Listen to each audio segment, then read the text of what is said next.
Hi, Amber Burke here. A dear friend said something about her neck hurting in some yoga poses, poses that we wouldn't necessarily think of as being overly taxing for the neck, poses like tabletop. I don't have the answer for you, but I've got a couple explorations that it might be worth trying before you go in for one-on-one attention with your physical therapist or with your yoga teacher. The first thing I would invite you to look at is just what your shoulders are doing. Your shoulders are the platform for the neck, and some positions of the shoulders feel better than others, right? If you're driving and writing a lot, life is pulling your shoulders forward and down. And it's not that that's a forbidden position. It's just that so many of us are in it for so much of the time that it can start to be aggravating. And sometimes we can get a little bit stuck there. So what do we do instead? Well, we take the shoulders up, we take the shoulders back, we take the shoulder blades down the back and toward each other. We're looking for something of a crease between the shoulder blades, a couple of wrinkles between the shoulder blades. That's more like home for the shoulders. And you might already feel a little bit better when your shoulders are in that position. Along with the retraction, that's what that's called, the retraction of the shoulder blades, we might want to cultivate an external rotation of the humerus of the upper arm bones. Um, Sometimes if we're rolling the shoulders inward too much all the time, backs of the hands facing forward in poses like Tadasana or when we're walking, that can be really aggravating too. What if we try doing the opposite and take the palms forward and spin the biceps and the eyes of the elbows a little more forward? You could even go back and forth between those positions, folding the shoulders in, backs of the hands forward, and then kind of blossoming it open, backs of the hands forward, then you externally rotate more. The external rotation of the upper arm bones should help to move your shoulder blades also into more of a stable position on your back. Okay, so if you can do those things while you're standing, can you also do those while you're in a pose like tabletop? How do they feel there? Try coming to hands and knees with your hands right below your shoulders. Yeah, and do some not quite push-ups, just lowering and lifting right between the shoulder blades. So you're rounding between the shoulder blades. That's called protracting them.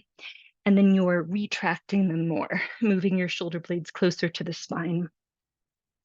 And just notice if one of those feels better than the other. For some people, a little more retraction feels better. What is it like for you?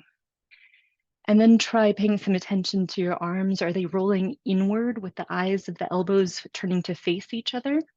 Well, what if you could spin your biceps and the eyes of your elbows a little more forward?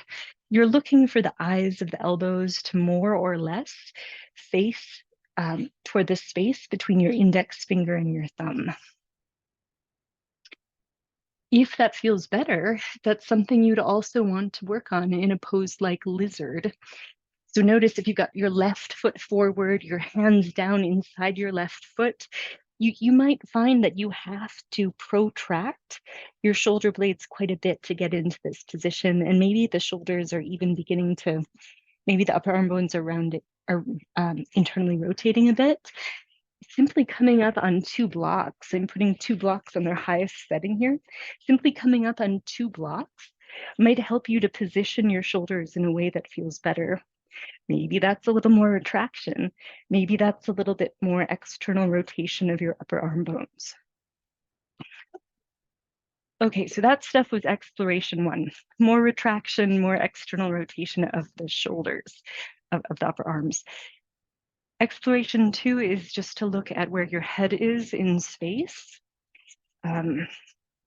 Sometimes the head comes a little bit more forward. Sometimes we might even crank the chin forward and up. Generally, the neck feels better if the ears are more or less in line with the shoulders, and the back of the neck is pretty long. To help cultivate this position, we could sit with our back against a wall and just really find that neutral alignment, stacking the head over the shoulders.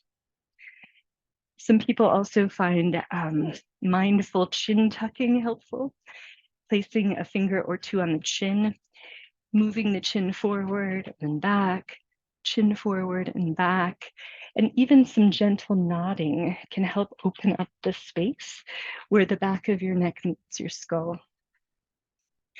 You would like to keep this neutral neck alignment, even in poses like tabletop and lizard.